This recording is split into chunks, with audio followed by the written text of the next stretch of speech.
Heidi-ho YouTube, Major Cord here, and today I'm going to take a look at some Loganberry.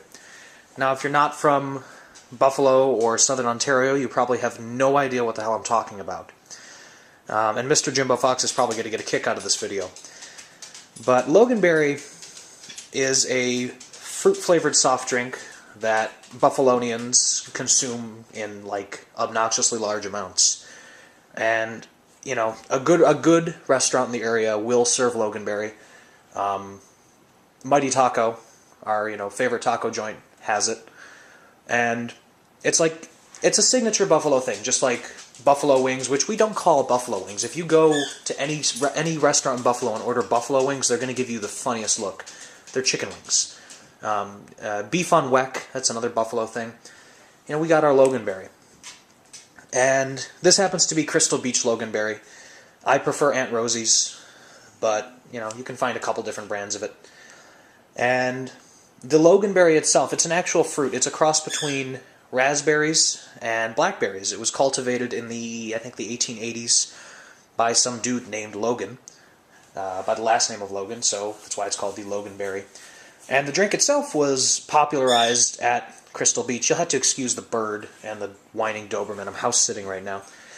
But it was popularized at the Crystal Beach theme park in Crystal Beach, Fort Erie, Ontario.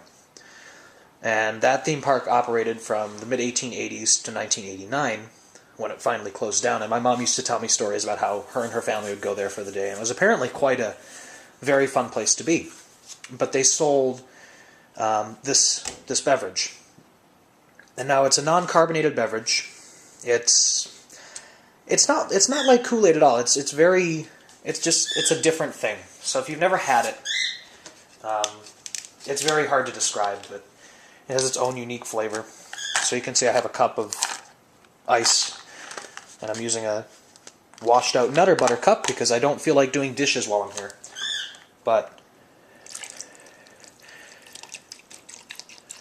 it has a very rich reddish purple color, and this does happen to be the diet version, just because that's what they happen to have in their pantry, but it basically all tastes the same. I'm surprised that the diet version does taste very close to the original. And I mentioned Aunt Rosie's Loganberry earlier. This is PJ's Crystal Beach. They also have Johnny Ryan's Cane Sugar Loganberry, but Aunt Rosie's is actually made by Pepsi-Cola, specifically for the Buffalo, Niagara region. And it's the only place you can find it, which I think is pretty cool that you have this large, soda company producing this beverage specifically for us.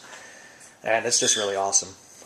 But, as you can see, it is a deep reddish purple color. It almost looks like red wine. And it's if it's made properly, it's a very thick drink. It's not very liquidy. I mean, it is liquidy, but it's not like very thin. You can also find this in a syrupy form, so you can make it yourself. And I think the normal recipe is 4 parts water to 1 part syrup. And I was in the grocery store the other day, and they actually have Loganberry breakfast syrup, which I want to try because I do like the flavor of this. But I'm going to try it now and just describe the flavor to see if I can give you guys a good approximation of what it tastes like.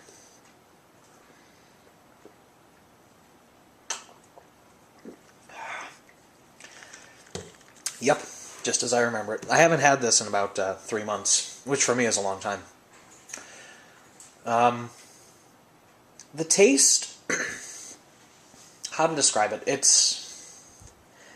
I don't know, it's not, you'd think it looks like Kool-Aid, but it's not at all. It has a bite to it. Like, there is a distinct, obviously almost raspberry-ish bite, because the Loganberry is a hybrid of raspberries and blackberries, so you get a very distinct bite from the two of those.